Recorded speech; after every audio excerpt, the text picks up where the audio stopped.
بات یہ ہے کہ یوکرینین پیپل جو ہیں ان کو یا تو اس وقت ایک فل انکنڈیشنل انریسٹرکٹیڈ اور انلمیٹڈ سپورٹ کی ضرورت ہے ملیٹریلی، یا پھر ان کو ایک نیگوشیٹڈ سیٹلمنٹ کی ضرورت ہے. دیر از نو مڈل وے. جو مڈل سپیس یہ کر رہے ہیں کہ روسی ٹینک آرام سے 40 میل کے ایریے کو لے کے چل رہے ہیں اور یہ آرام سے بیٹھے ہوئے ہیں، تو اب ظاہر ہے ٹینکوں نے آگے بڑھنا ہے نا. یہ تو ایک سیدھی سی بات ہے. تو پھر اس کا کیا مطلب ہوا؟ کہ اس کا مطلب یہ ہے کہ آپ درمیان میں کھڑے ہیں، نہ آپ نیگوشیٹڈ سیٹلمنٹ کی طرف جا رہے ہیں اور نہ ملیٹریلی اس کو فیس کرنے کی پوزیشن میں. تو اس کا مطلب یہ ہے کہ روس کو اپنا راستہ بنانے میں بالکل سڑک خالی مل رہی ہے. اس کو کسی قسم کی خاص ریزسٹنس کی بات، جہاں تک یہ کہتے ہیں یوکرین کو اتنے ہم نے اسلحہ دے دیا فلان دے دیا، وہ تو کوئی مقابلہ ہی نہیں بنتا. آپ ملیٹریلی اس کو ذرا ایسس کر کے دیکھیں، کہاں جو روس کی فوجیں اور کہاں یوکرین کی فوج، کتنا ایک اسلحہ دے دیں گے اس کو، رچلائے گا کون؟ اب یہ تو ان کو اندھیرے میں دھکیل کے مروانے والی بات کر رہے ہیں. صحیح. اب آتے ہیں ہمارے اپنے خطے کے اندر بشانی صاحب.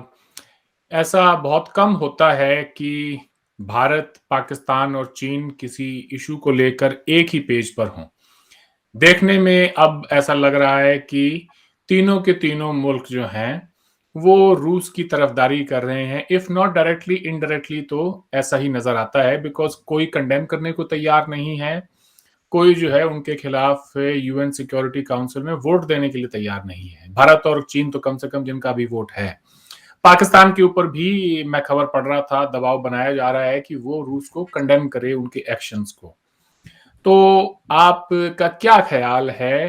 کیا کوئی آنے والے وقت میں ایسی صورتحال بن سکتی ہے کہ روس، جو کہ ہم تینوں کا بھی چہیتا بنا ہوا ہے، ہم تینوں کی اس کے اوپر کوئی نہ کوئی ڈیپینڈنس ہے، not so much for Pakistan, مگر پاکستان بھی چاہ رہا ہے کہ وہ ویسٹ سے تھوڑی جان چھڑائے، and they are also looking towards asset.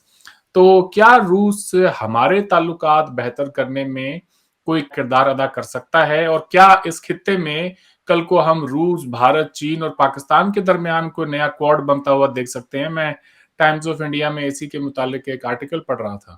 جی یہ بڑا اچھا سوال ہے جی، اور ویری کمپلیکیٹڈ ہے.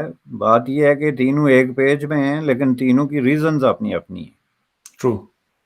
اگر ان کی ریزن ایک ہوں تو پھر ایک پیج پہ ہوں تو پھر اس طرح کی ہوپ کریٹ کی جا سکتی ہے.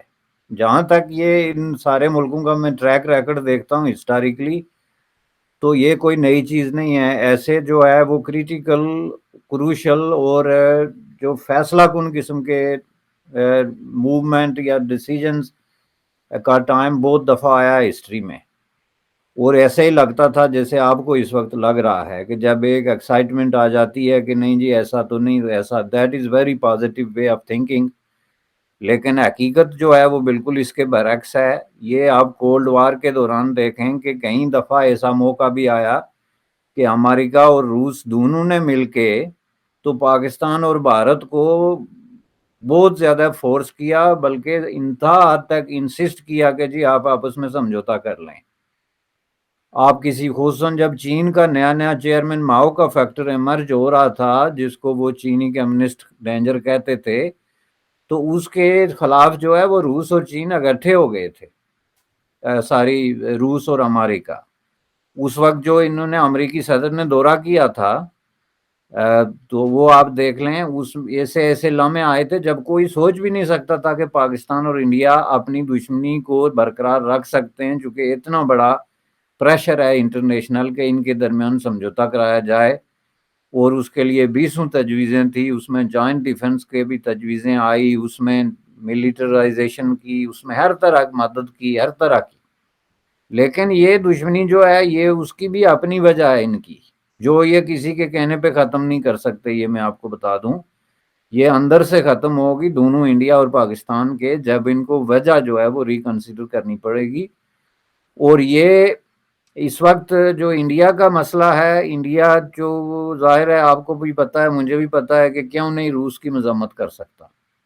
حالانکہ انڈائریکٹلی اس نے تھوڑی سی کی کہ یہ کہنا کہ جی انٹرنیشنل لا اور انٹرنیشنل جو ہے نارمز کا خیال رکھا جانا چاہیے، تو دیٹ مینز کہ روس کو اس طرح کا ایگریشن نہیں کرنا چاہیے تھا، لیکن یہ بہت ہی ایک لے بیک قسم کی ایک سمجھ لیں کہ وہ چیز ہو گئی. لیکن ظاہر ہے کہ انڈیا کی جو ریلیشن شپ ہے وہ میں نے پہلے بھی کہا تھا اسی پروگرام میں کہ وہ کوئی اکنامک نہیں ہے، وہ اسٹریٹجک ہے روس کے ساتھ. روس سے انڈیا نے بہت زیادہ اسلحہ لیا ہوا ہے، اور اسلحہ آپ جب کسی ملک سے لیتے ہیں تو اس کو ایک دم آپ وہ نہیں کر سکتے، چونکہ اسلحہ چیز ایک ایسی ہے کہ اس کو پھر اسپیئر پارٹس کی ضرورت ہوتی ہے، ٹیکنالوجی نو ہو اس کی کئی ضرورتیں ہوتی ہیں جو آپ نے پہلے ہی پیسے دے کے خرید لیا. اب یہ وارڈ کا تو نہیں ہے نا کہ کینیڈا نے اپنے شیلفوں سے اٹھا لیا، حالانکہ انہوں نے پہلے پیمنٹ کی ہوئی تھی. پیمنٹ کرنے کے بعد وارڈ کا اٹھانے والی پالیسی میری سمجھ میں نہیں آئی، یا پیمنٹ نہ ہوتی تو روس کو نقصان پہنچنے، یہ جسٹ ایک سمبولک ہو گیا، چلیں وارڈ کا اٹھا لیا. اب آپ روسی ٹینک جو ہیں انڈیا کے پاس، میزلز ہیں، ڈیفنس سسٹم ہے، یہ S-400 کی جو بات چل رہی ہے، یہ چیزیں تو ایک دم آگے پیچھے نہیں ہو سکتی نا، اس کے لیے کہیں ڈیکڈ چاہیے. جب آپ ڈیپینڈ کرتے ہیں اسٹریٹجکلی ایک پاور پہ اور آپ اس کو شفٹ کرنا چاہتے ہیں، اس طرح چین جو ہے اس کو اپنی مستقبل نظر آ رہا ہے. یوکرین کی پکچر میں اس کو تائیوان اور ہانگ کانگ نظر آ رہے ہیں، اس کو اپنی چیزیں، اس لیے وہ روس کی مذمت نہیں کر سکتا. پاکستان اس لیے نہیں کر سکتا کہ پاکستان کی ایک نیو فاؤنڈ قسم کی ایکسائٹمنٹ ہے کہ ہم غیر جانبدار ملک ہیں جی، ہم نہ کسی کی مذمت کریں نہ کسی کے ساتھ ہیں. انہوں نے یہ پالیسی ڈکلیئر کر دی کہ کوئی بھی لڑائی لگے گی ہم غیر جانبدار ہوں گے. اب یہ is yet to be seen جس کو کہتے ہیں کہ کیا اس پہ عمل بھی کر سکیں گے. لیکن فی الحال جو پرائم منسٹر عمران خان کا سٹینڈ ہے وہ یہ ہے کہ ہم اس کی اس لیے مذمت نہیں کرتے کہ ہم کیوں کریں جی. حالانکہ غیر جانبداری کا مطلب یہ نہیں ہوتا کہ آپ جو غلط ایکشن ہے کسی ملک کا، ایگریشن ہے نیکڈ قسم کا، اس کو بھی مذمت نہ کریں. دیٹس ناٹ اے غیر جانبداری، وہ ایک منافقت کی شکل بن جاتی ہے. کیونکہ غیر جانبداری کا مطلب یہ ہوتا ہے کہ آپ کسی ڈسپیوٹ میں you are not a party, لیکن اس کا مطلب یہ نہیں کہ ڈسپیوٹ میں جو جائز ہے یا غلط ہے آپ دونوں کو ایک ہی لاٹھی سے ہانکیں. You can not do this. Aggression is aggression and victim is victim. تو یہ چیزیں خیر ان کو تجربے میں پتہ چلے گا کہ یہ اس کے لیے ایک انٹرنیشنل اوپینین بنتی ہے. اگر یوکرینین جو ہیں وہ وکٹمائز ہوتے ہیں، روس ایز اے ایگریسر انٹروڈیوس ہوتا ہے انٹرنیشنل ارینا میں، تو اس میں آپ یہ نہیں کہہ سکتے کہ ہم غیر جانبدار ہیں. You have to stand with someone. غیر جانبداری آپ کی پھر بھی متاثر نہیں ہوتی، کیونکہ آپ سچائی کا اظہار کر دیتے ہیں. آپ کہتے ہیں میں اس میں انوالو نہیں ہوتا، لیکن حقیقت یہ ہے کہ جی روس نے ایگریشن کیا ہے.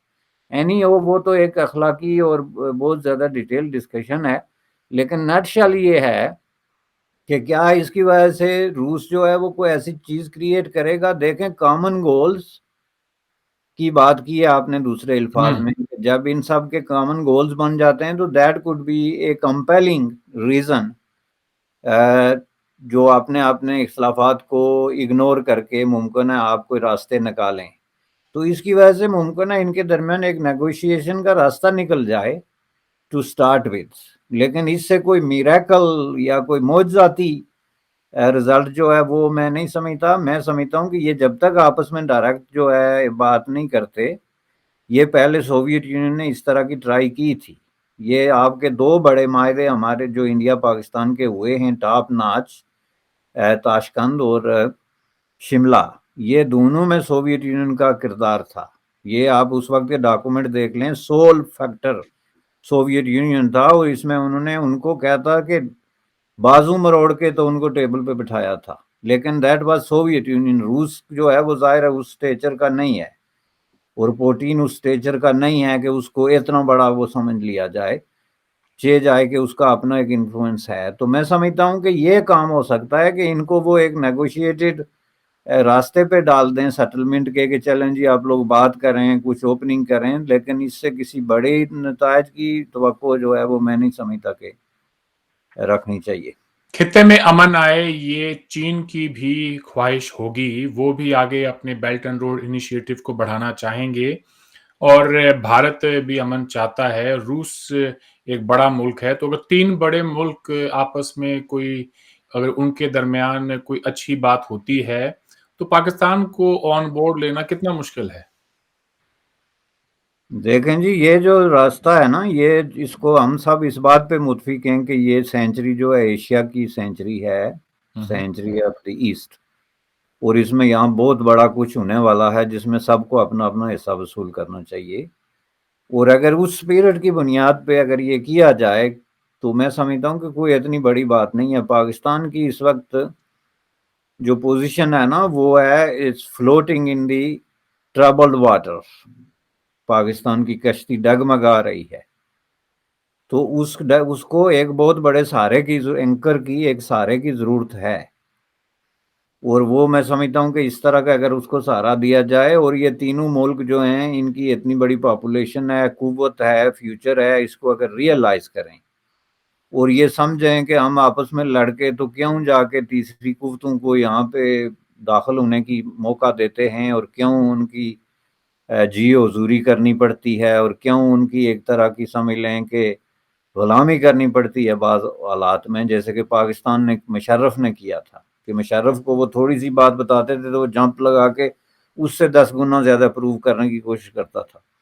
اور یہ موسٹر پاکستان کے ڈکٹیٹر یہ کرتے رہے، شاہ سے زیادہ شاہ کی وفاداری، کہ امریکہ ایک چھوٹا سا کام بتاتا رہا تو اس کو وہ 10 گنا بڑا کر کے دیتے تھے جواب میں، جس سے یہ ہو کہ ہم آپ کے بڑے وفادار ہیں. تو یہ وفاداری کی دوڑ کے بجائے اگر یہ راستہ اختیار کیا جائے جس میں سیلف اسٹیم اور اپنی عزت نفس کو برقرار رکھ کے اپنے فیوچر کے بارے میں اپنے پڑوسیوں کے ساتھ اچھے تعلقات.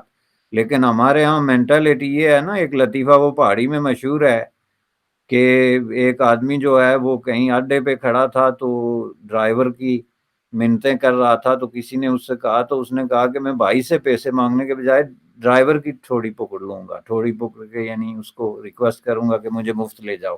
اب یہ ہماری مینٹلٹی ہو گئی، ہم گھوم پھر کے جا کے واشنگٹن پہ دروازے پہ ناک کرتے ہیں، پیسے بھی دو، اسلحہ بھی دو، فوجی مدد بھی دو، اور انٹرنیشنل جو پالیٹکس ہے اس میں ہماری سائڈ بھی لو. تو اس سے اگر نکلنے کی کوئی سبیل نکلتی ہے، کوئی طریقہ نکلتا ہے، تو میں سمجھتا ہوں کہ that would be a good thing.